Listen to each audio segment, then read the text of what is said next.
अच्छा जी, अब एक हमने इंटरेस्टिंग काम करना है। अब हम सोचें, just imagine, this is very interesting, कि ये अर्थ है और ये मून है, ये अर्थ है और ये मून है, and you know the moon is moving around the earth like this, ऐसे ही है ना? मून इज, या मैं अपने आप कह लें कि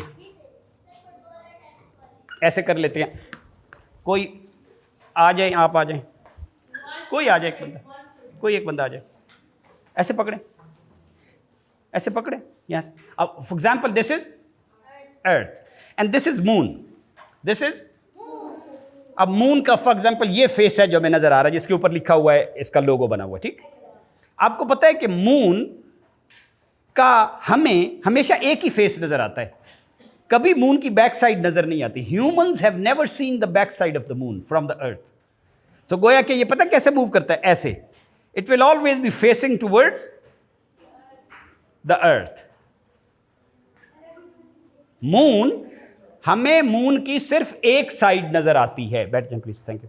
हमें मून की सिर्फ एक साइड नजर आती है, अब दूसरी साइड हमें कभी भी नजर नहीं आती। क्यों?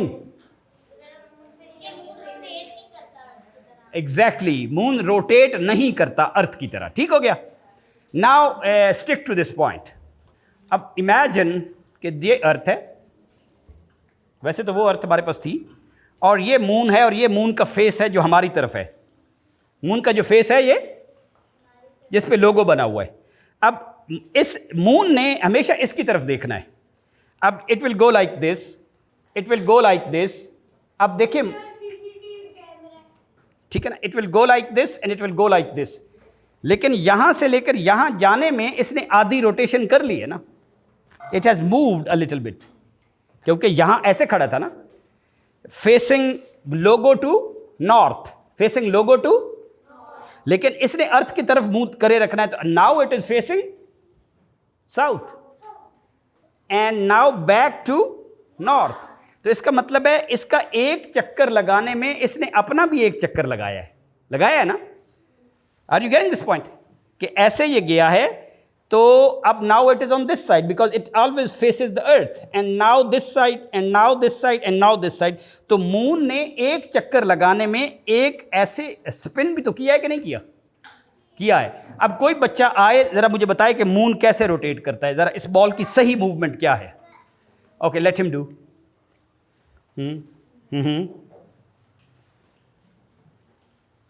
एग्जैक्टली। अच्छा, ओके, अब इंटरेस्टिंग बात ये है, अब सुनो, बहुत इंटरेस्टिंग बात होने वाली है। वो ये है, बैठे बैठे बैठे बैठे बैठे, वो इंटरेस्टिंग बात ये है, लुक एट दिस, सॉरी, यानी कि ये मून है, और मून ऐसे करके ऐसे करके ऐसे करके ऐसे करके आता है, because it is always facing its मामा। लेकिन एक पूरे राउंड में, इसको कहते हैं मंथ, ये हमारे लिए ये क्या है? मंथ। लेकिन मून के लिए इट्स अ ईयर। आप अपनी मामा के गिर्द एक चक्कर कितनी देर में लगाते हैं, उसको कहते हैं ईयर। क्या कहते हैं? क्योंकि for example this is earth and this is sun, तो अर्थ अपने सन के गिर्द जितनी देर में चक्कर लगाती है, this is a year, this is a, लेकिन ये जो ऐसे घूमती है, दिस इज अ डे। तो डे होता है ये वाला, दिस इज अ डे, लेकिन year is that big one. अब इमेजिन करें कि जो मून था, मून का जो एक ईयर है वो एक मंथ का है।